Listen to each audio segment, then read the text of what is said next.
In the tradition of Malcolm X, peace be unto you. I'd like to speak to you for a few minutes, a day after the end of Black History 2023. And I think that it's important for younger generations younger than my generation. I'm a baby boomer. Because I think in the near future, 10, 20 years from now,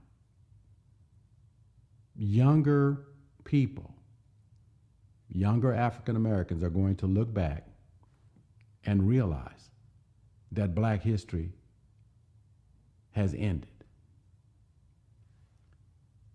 Now, before I go into a little bit of a more detailed analysis, giving the reasons why that may happen, I want to quote to you from a former CIA director. He made this statement in a staff meeting in 1981. Now, please listen, I'll quote it once or twice. He said, and I quote, "We'll know our disinformation program is complete when everything the American public believes is false," end quote. Let me say that again. Quote, "We'll know our disinformation program is complete when everything the American public believes is false."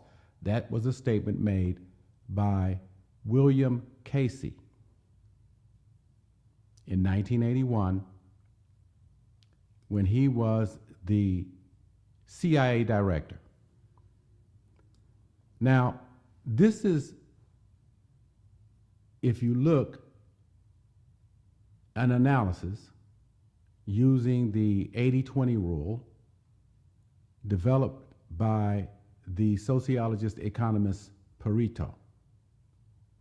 And what you're able to do when you use this analysis is identify the 20% of a sample or group who are the producers, who are the influencers, who are causing people to change their attitudes. In this case, children, more specifically African Americans with regard to this chart, because it is a listing of the top 24 African American channels on YouTube. Now, I did this analysis about 2 years ago. But what it clearly demonstrates is that 7 or 29% of the channels exercise 80% of the influence on young African American viewers. So we're talking Generation X, Millennials, and Generation Z, who gravitate to frivolous content which promotes consumerism. Now, look at the numbers on the left-hand side of this chart, and you can see that at the lowest level, where you see the L and S channel, they got 12 million viewers over a period of 2 or 3 weeks. And if you look at the very top, you'll see 92 million. You'll see the Rush family, the Oinks family, Funny Mike, the Prince family, Gaming with Kev, KSI, and you'll see CJ So Cool. I'll stop there. All of them got viewers in the millions. And at the top, of course, is the Rush family with 92 million viewers. Now, if you go to any one of these channels and you do a content analysis, that is to say, don't go there to be entertained, go there to see exactly what the underlying message is to young people, the message they don't see. Because if you're going there to be entertained, you miss the message. And the message is one which influences them to make choices which are against their own interests, especially their educational interests. And so we have a problem with regard to what African American youth are learning and how they are forming their perception of their environment and their place in the world, especially in the future, here in the United States, as well as the world as a whole. Now, let's look at something else, because those that I've just named have 80% of the influence on YouTube on those people that tune in to their channels than all of the other black channels on YouTube. And you have some very frivolous channels. You have channels that are just intellectually degrading to African Americans, no matter what age they are. But let's look at now some raw data from a study, an analysis done by the National Assessment of Educational Progress, a sector of the U.S. Department of Education. These are the numbers now, based on a sample from all the states in the United States, or many of the states from the United States. It states 84% of black students lack proficiency in mathematics, and 85% of black students lack proficiency in reading skills. Now listen to me. I've taught at varying levels from middle school to university levels. And with very few exceptions, the students who came into my classrooms were white. And then increasingly, I started to see more African immigrants or children of African immigrants in my classrooms. Very, very few African Americans. And I'm talking about from the university level down to the community college level. That is the description of the ethnic content of my classes. And I know that that is the same for other African American professors and instructors.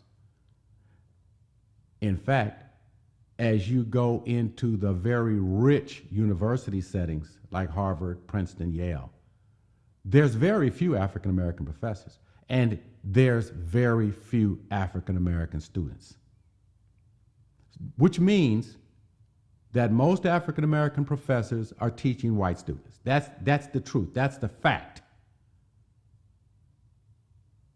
And so their jobs depend upon the opinion given of them by white students. Having that job depends on the opinion of white students about their teaching quality. And that goes true for black administrators. Most PhDs, in fact, given out to African American students are degrees in education administration. I mean the overwhelming majority. Not science, not even literature, not even languages, not even history, but administrative experts, people who push paper, people who move paper somewhere between the top and the bottom of the system. Now, what this suggests is that at the end of the day,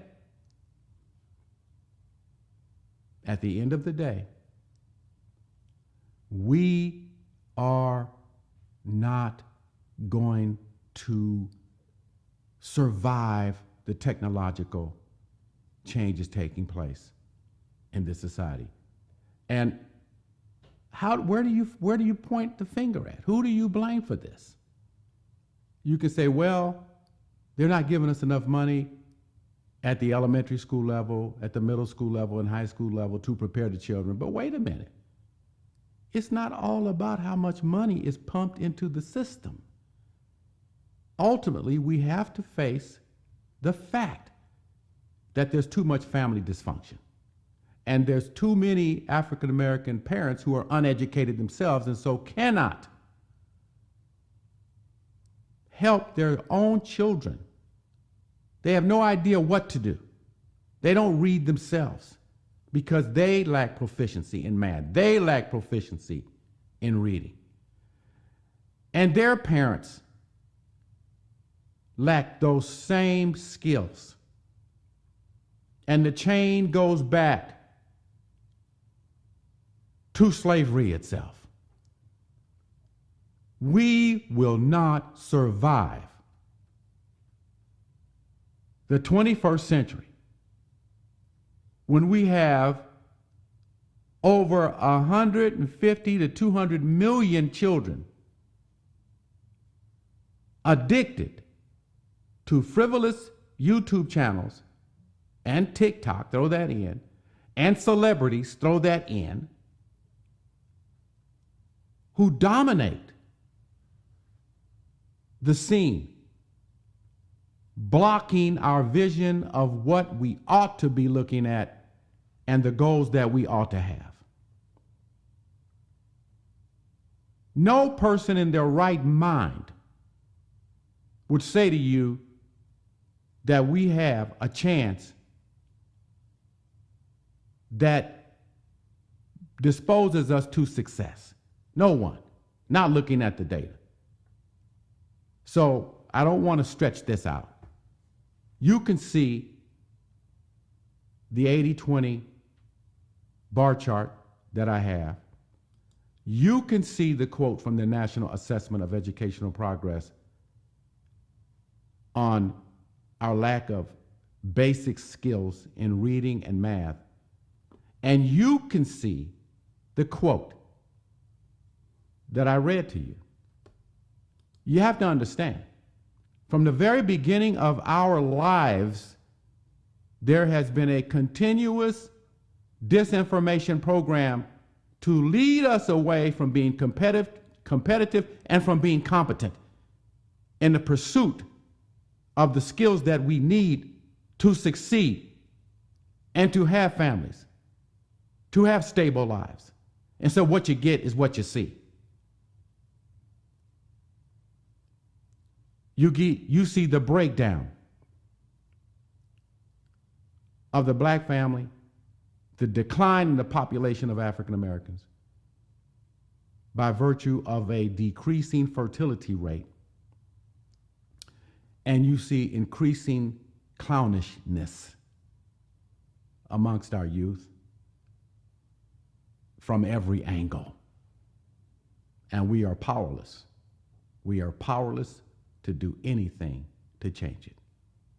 And that's why I think in a couple of decades, younger African Americans are going to see the end of Black history.